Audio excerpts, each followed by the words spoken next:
ओम शांति। सुनते हैं आज 19 अगस्त 71 के अव्यक्त महावाक्य।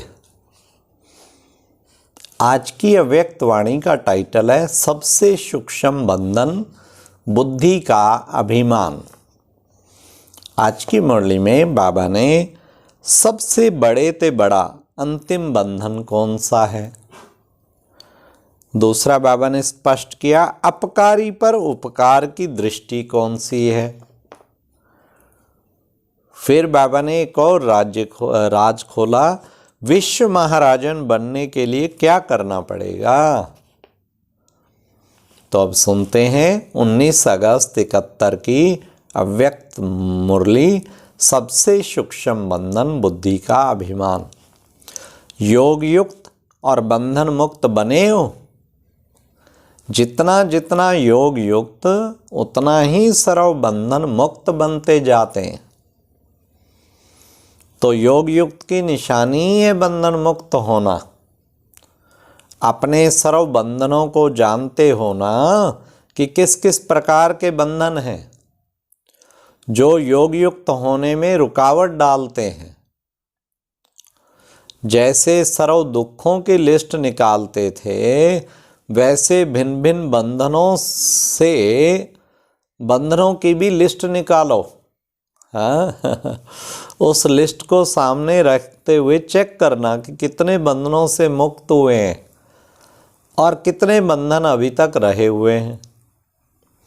इससे अपने संपूर्ण योग युक्त अर्थात संपूर्ण स्टेज को परख सकते हो कि कितना संपूर्ण स्टेज के नज़दीक पहुंच पाए हैं। बंधनों की लिस्ट सामने लाओ, कितने प्रकार के बंधन होंगे। इनकी लिस्ट निकलेगी तो जाल मुआफिक दिखाई देगी। हाँ, बाबा ने कहा लिस्ट निकालो, इतनी इनकी लिस्ट निकलेगी तो जाल मुआफिक दिखाई देगी। कितने बंधन, ये भी बंधन, ये भी बंधन। बाबा कहते लिस्ट निकालो कितने प्रकार के बंधन होंगे। कितनी महीन तारों की जाल बनाते हैं।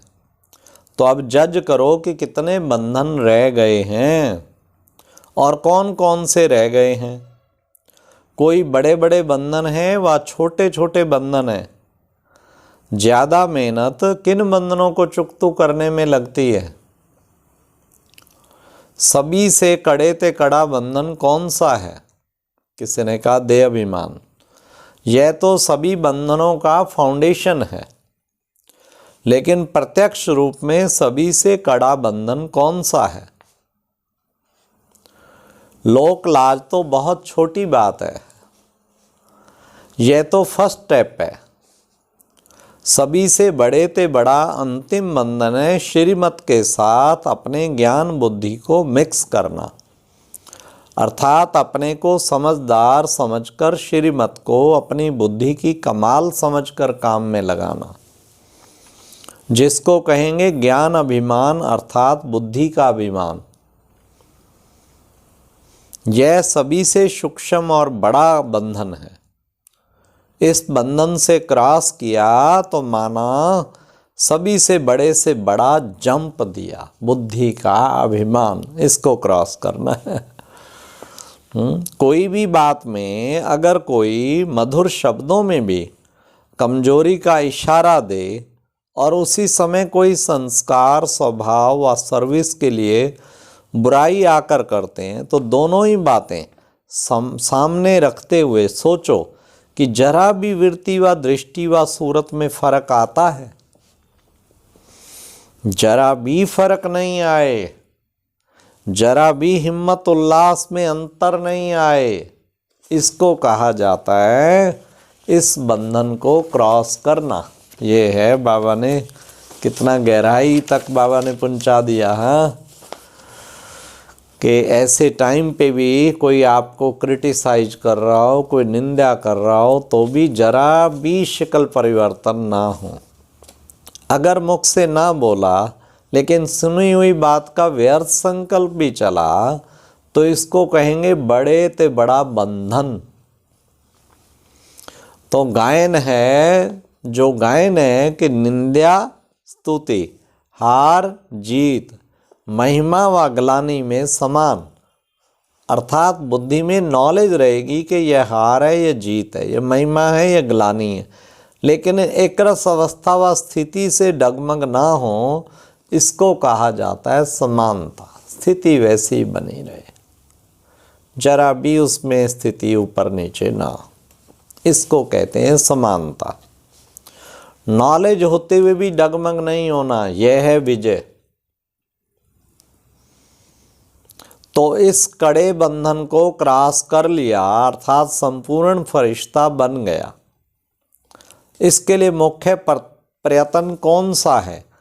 यह अवस्था कैसे रखें जो इस बंधन को भी क्रॉस कर ले? ज्ञान अभिमान को कैसे क्रॉस करे?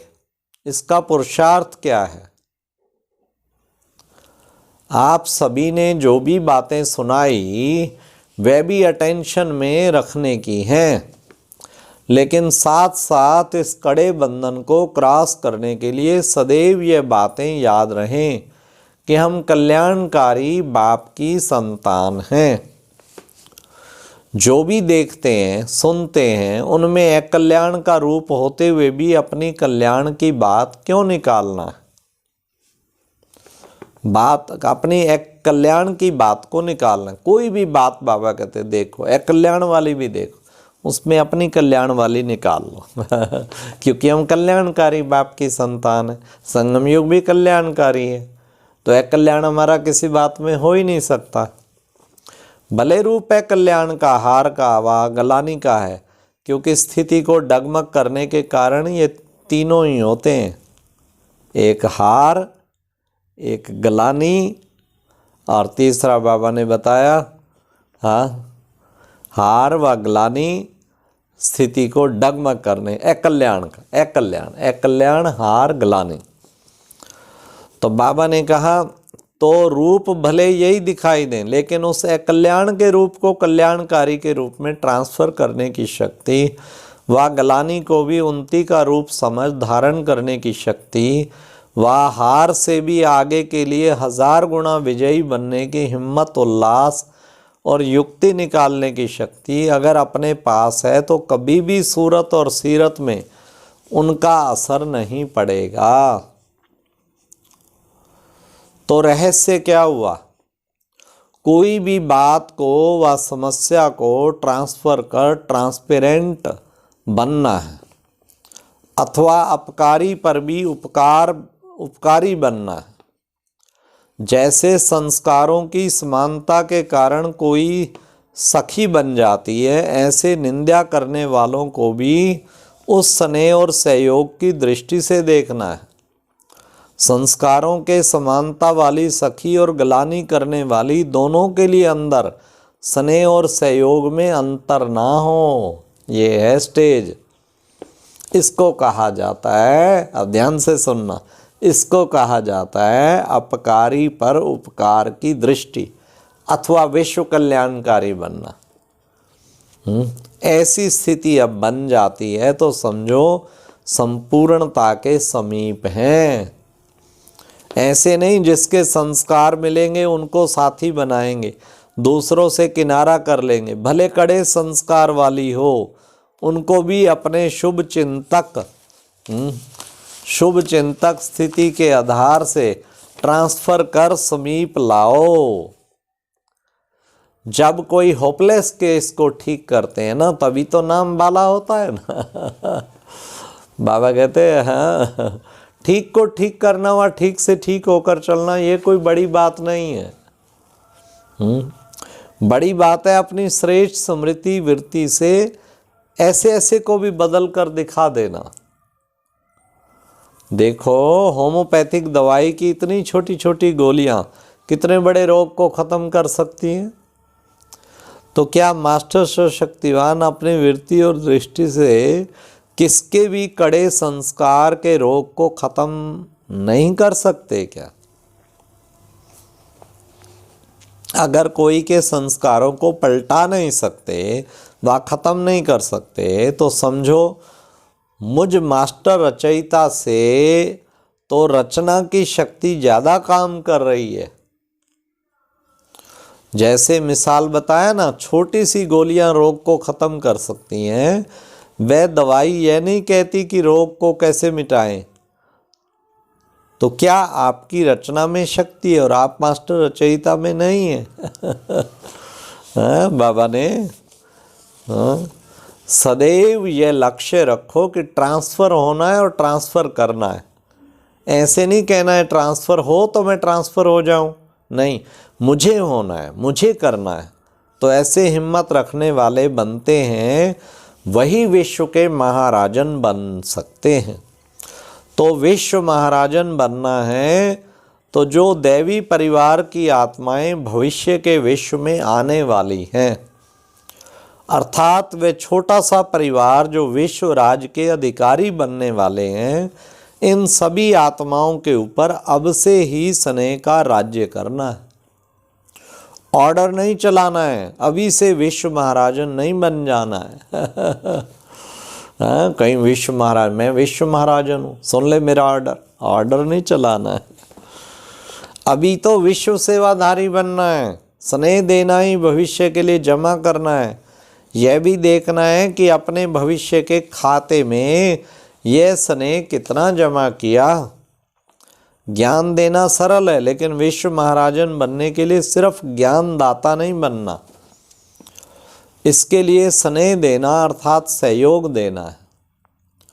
जहाँ स्नेह होगा वहाँ सहयोग अवश्य होगा।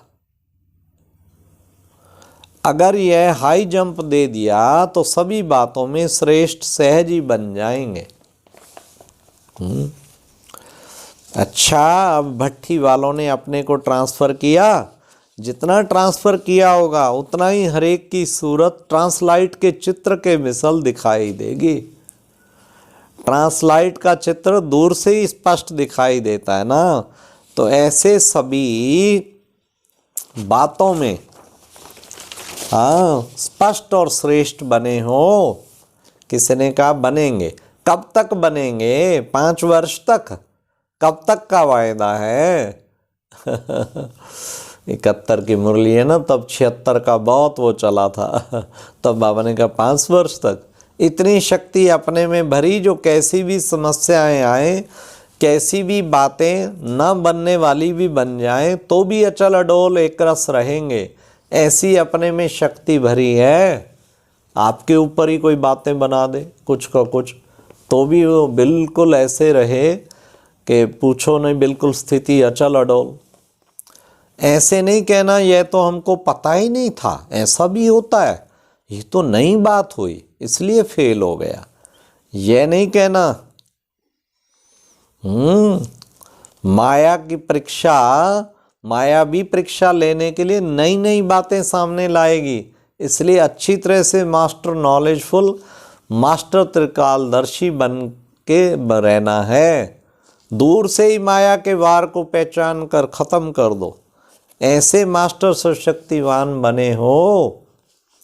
क्या, क्योंकि भाषा ख़त्म की, क्या करें कैसे करें यह ख़त्म। ठीक है। तो बाबा ने कहा अपनी यथाशक्ति हर एक ने जो भी प्रयत्न किया वह बहुत अच्छा किया, अब अच्छे से अच्छा बनकर दिखाना। जैसे यह नशा है वैसे ही प्रवृत्ति में रहते हुए भी नशे को कायम रखना। कोई परिस्थिति व कोई वायुमंडल हमको नहीं बदले, लेकिन हम परिस्थितियों को, वायुमंडल को, वृत्तियों को, संस्कारों को बदल कर दिखाएं।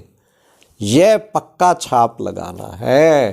ट्रेडमार्क भट्ठी का विनाशी लगा कर जाना, अपना ट्रेडमार्क नहीं भूलना। अगर भट्ठी की धारणाओं की स्मृति साथ साथ रखेंगे तो सफलता भी सदैव साथ रहेगी। अच्छा, ओम शांति। तो बाबा ने आज कितना सुंदर कहा, अपकारी पे भी उपकार और होपलेस केस को भी होपफुल बनाना। ये और बुद्धि के अभिमान का अंतिम बंधन, इससे मुक्त बनना। ओम शांति।